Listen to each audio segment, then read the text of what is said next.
It was the first day of Melody's new life in Atlanta, and everything about it felt like the beginning of a completely new chapter.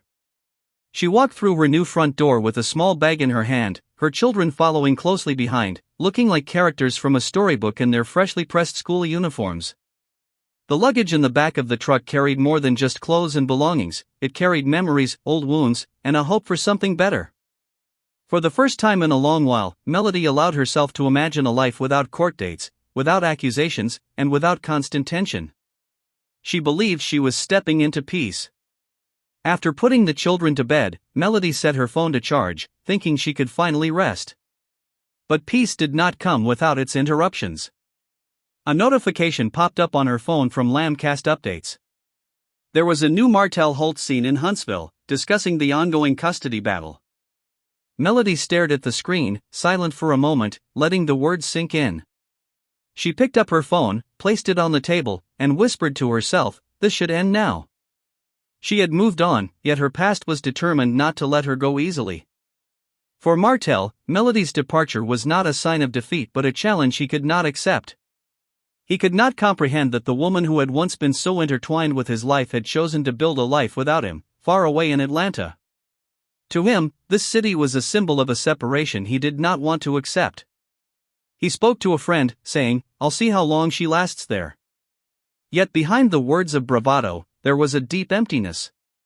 The man who once appeared strong and untouchable was now consumed by loneliness, amplified by the media spotlight that followed every move he made. Meanwhile, Melody threw herself into building her life. She became part of a local business network, meeting other women who had faced their own challenges and found ways to rise again. One woman, Sabrina, shared her own story of heartbreak and triumph. She told Melody, "You have that sparkle that people tried to take away, but you have to make it shine brighter." Melody smiled, feeling understood, and replied, "I just want my life back." These moments became the fuel for her new journey. Her days were quickly filled with the routines of Atlanta life. Between school runs, neighborhood walks, and her children's extracurricular activities, Melody's life began to take shape. Yet, even in the quiet moments, memories of the past lingered. She sometimes thought about the courtroom, the final day she had locked the door, and the weight of the decisions she had made. But she noticed a difference now. Every morning she looked at herself in the mirror and said, "I survived." These words were not just about enduring, they were about reclaiming herself. Martell, on the other hand, saw Melody's posts online. Photos of her children laughing, glimpses of business seminars, and moments of her smiling and thriving only stoked the fire of his frustration. He gave statements to the media, dismissing her posts as mere showmanship, insisting the reality was different. But the public had already begun to see Melody in a new light. People admired her resilience. Her popularity grew, and her followers rallied around her, seeing her as a symbol of strength and courage. The media began to take notice of Melody's life in Atlanta. Networks debated whether she should be given her own show, perhaps titled Love and Legacy, Atlanta Chapter.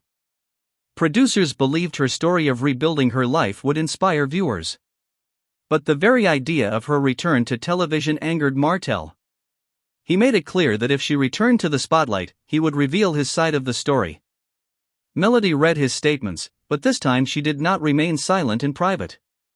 She wrote a long social media post, carefully explaining her feelings. "Sometimes silence is respect," she said. "But when someone uses your pain as a means of publicity, it is necessary to speak up. I just took my life back, not against anyone, but for myself." Her words sparked a wave of support across social media. The hashtag Team Melody began to trend as thousands of women shared her post, calling her their voice. Melody realized that her story was no longer just about her, it had become a beacon for others. That night, as she sat on her balcony drinking tea, she looked at the city lights below and felt a mix of chill and warmth. She thought, maybe this city is really made for new beginnings. However, the challenges were far from over. The next morning, Melody received an email that shook her moment of peace. Martell had filed a notice for a custody review hearing. Her hands trembled as she read the words.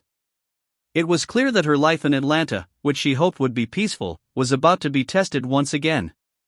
This new legal battle was not only hers but also involved the futures of her innocent children. She took a deep breath and called her lawyer, Angela Mason, a formidable and experienced attorney who had won many custody and divorce cases. Angela calmly acknowledged the inevitability of this conflict, saying, "Martell was never going to stay quiet." Melody replied quietly, "I just wanted peace. Why can't he leave me to live in peace?" Angela reminded her, "Some people want control more than peace. To him, you are not just an ex-wife, you are the defeat of his pride." The court date was set for April 25 at Atlanta County Court, and the news quickly spread. Social media erupted with debates. Fans and followers voiced their opinions, with some supporting Melody and others defending Martell.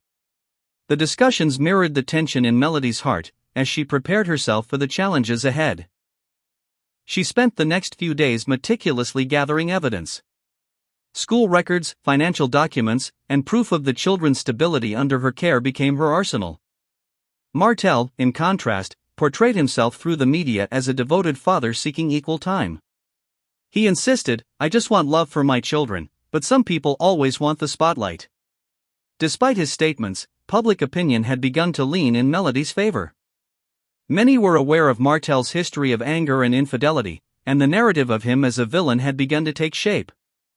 Even as tensions rose, Melody maintained her composure. Late at night, she would write in her diary, acknowledging the pain but also reminding herself of her inner strength. She wrote, "When I left, I thought it was the last wound. But now, wounds open again before they heal. Maybe that is the price of being strong, constant testing." Her reflection was a quiet acknowledgement of the reality she faced, but also a declaration of resilience.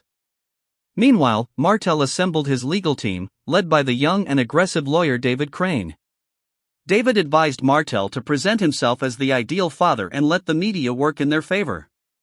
Martell, despite the exhaustion behind his prideful face, followed the strategy, hoping to regain public support and assert his role in his children's lives. When the day of the court hearing arrived, cameras lined the streets outside the Atlanta County Courthouse. Reporters shouted questions at Melody and Martell, demanding comments about their parenting and motivations. Melody walked in with a quiet confidence, holding her children's hands, while Martell approached with an air of arrogance masked by a sense of tension. The courtroom atmosphere was heavy with anticipation as Judge Evelyn Turner presided over the case. Angela Mason argued for Melody, emphasizing stability and the better environment she had provided for the children in Atlanta. David Crane countered, insisting that children needed both parents equally in their lives. The judge listened carefully and reminded both parties that the decision would be based on evidence, not emotions. The trial adjourned, leaving Melody to face the storm of media attention outside. Social media became a battlefield, with supporters and critics debating her intentions. Some accused her of seeking fame, while others praised her courage. Melody chose silence as her defense, allowing her actions and preparation to speak for themselves. One evening, sitting with her friend Sabrina, she acknowledged the possibility of a ruling against her, yet remained steadfast. "Victory is not always a matter of decision," she said, "but of intention." Martell began to feel the isolation of public perception. Fans no longer embraced him as they once did, and he felt the weight of guilt for the pain he had caused his children. He reached out to Melody for the first time with a simple message, "I didn't mean to hurt you. I just wanted the kids to be close to me." Melody saw the message but did not respond. She had learned that her silence could carry more strength than words ever could. Eventually, the court offered both parents the opportunity to attend mediation. Angela encouraged Melody to consider this, and she agreed. During the mediation, she faced Martell not with anger, but with a clear message. "I just want the children to be at peace," she said. "If you love them, don't ruin their world." For the first time, they spoke without shouting, without accusations, only acknowledging their responsibilities. The mediation resulted in a decision that both would share a role in raising their children, with primary residence remaining in Atlanta. The media called it peace after the storm, yet Melody knew that her true victory was in regaining her freedom from fear and reclaiming her life. Months passed, and Melody's life flourished. She established routines for her children, pursued business ventures, and launched a fashion and brand event in Atlanta. local media celebrated her as the comeback queen. Her speeches inspired women across the city, emphasizing that strength comes from within, and that personal growth is a choice, not a circumstance. Her initiative, the Rebuild Project K, focused on supporting women who sought to rebuild their identity after challenges such as divorce or violence. The program offered workshops, coaching, and legal support, gaining national recognition and impacting countless lives. Melody's story became more than a personal triumph, it became a movement. Schools, universities, and women's forums began to share her journey, teaching resilience and courage. Martell, meanwhile, lived quieter days, engaging with his children through video calls, feeling both love and guilt. One day, he sent Melody a message of acknowledgement, recognizing the importance of respect and peace. Melody replied simply, "Thank you. I pray for you that you too will find your own world of peace." This marked the closing of a difficult chapter, with no anger, no lingering war, only a silent understanding between them. Her children, inspired by her example, began to dream freely. Melody's daughter, writing in her diary one evening, shared her desire to be brave like her mother when she grew up. The realization that her children would live free from fear brought Melody both tears and joy. She knew that the true victory was not in court rulings or media attention, but in the peace and security she had created for her family. As Melody continued her journey, she launched new initiatives to empower women nationwide. Interviews with CNN, Essence Magazine, and other media outlets highlighted her story of turning pain into purpose. Each appearance reinforced the message that resilience, faith, and belief in oneself can overcome even the harshest trials. Even when Martell returned to television for a reality show called Father Reclaimed, questions about potential clashes were met with Melody's calm response, "I don't repeat my past anymore. I just write my future." Her words became a mantra for women everywhere. Melody had transformed from a reality star into a symbol of empowerment, inspiring change and courage in countless lives. Her evenings, watching her children play under the sunset, became moments of reflection and gratitude. She understood that real victory was not fame or wealth, but peace, light, and freedom from fear. Melody's journey showed that even after hardship, life can be rebuilt, stronger and brighter than before. She had created a legacy not only for herself but for her children, and for all the women who would follow in her footsteps. Melody's story is a testament to patience, faith, and belief in oneself. Life may present new challenges, but her example shows that inner strength, courage, and dedication to peace and personal growth can lead to a life of fulfillment and purpose. Her battle was not just against past relationships or media narratives but against fear itself. And in winning that battle, she had truly become free.